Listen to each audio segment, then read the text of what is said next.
Hello, everyone, and congratulations to the class of 2020, as well as your parents, your teachers, and everyone who helped you get to this day. I never imagined I'd be giving a commencement speech with no live audience from my backyard, but it's giving me a much deeper understanding for what our YouTube creators go through. And I certainly never thought I'd be sharing a virtual stage with a former president, a first lady, a Lady Gaga, and a Queen Bee, not to mention BTS. I don't think this is the graduation ceremony any of you imagine. At a time when you should be celebrating all the knowledge you've gained, you may be grieving what you've lost. The moves you planned, the jobs you earned, and the experiences you were looking forward to. In bleak moments like these, it can be difficult to find hope. So let me skip right to the end and tell you what happens. You will prevail. That's not really the end of the speech, so don't get too excited. The reason I know you'll prevail is because so many others have done it before you. 100 years ago, the class of 1920 graduated into the end of a deadly pandemic. 50 years ago, the class of 1970 graduated in the midst of Vietnam War. And nearly 20 years ago, the class of 2001 graduated just months before 9/11. There are notable examples like this. They had to overcome new challenges, and in all cases, they prevailed. The long arc of history tells us we have every reason to be hopeful. So, be hopeful. There is an interesting trend I've noticed. It's very conventional for every generation to underestimate the potential of the following one. It's because they don't realize that the progress of one generation becomes the foundational premise for the next. And it takes a new set of people to come along and realize all the possibilities. I grew up without much access to technology. We didn't get our first telephone till I was 10. I didn't have regular access to a computer until I came to America for graduate school. Under television, when we finally got one, only had one channel. So imagine how awestruck I am today to be speaking to you on a platform that has millions of channels. By contrast, you grew up with computers of all shapes and sizes. The ability to ask a computer anything, anywhere, the very thing I've spent my last decade working on, is not amazing to you. That's okay. It doesn't make me feel bad. It makes me hopeful. There are probably things about technology that frustrate you and make you impatient. Don't lose that impatience. It'll create the next technology revolution and enable you to build things my generation could never dream of. You may be just as frustrated by my generation's approach to climate change or education. Be impatient. It'll create the progress the world needs.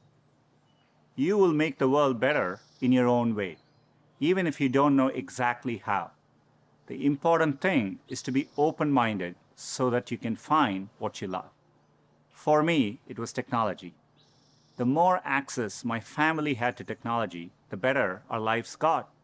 So when I graduated, I knew I wanted to do something to bring technology to as many others as possible. At the time, I thought I could achieve this by building better semiconductors. I mean, what could be more exciting than that?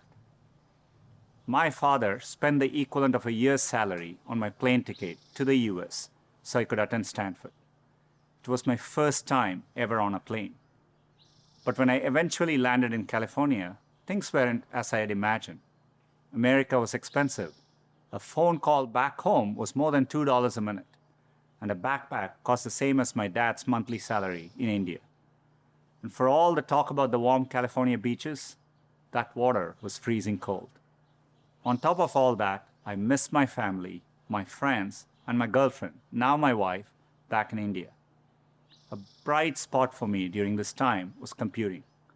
For the first time in my life, I could use a computer whenever I wanted to.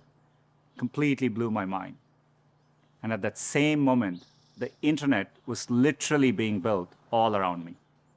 The year I arrived at Stanford was the same year the browser Mosaic was released, which would popularize the World Wide Web and the internet.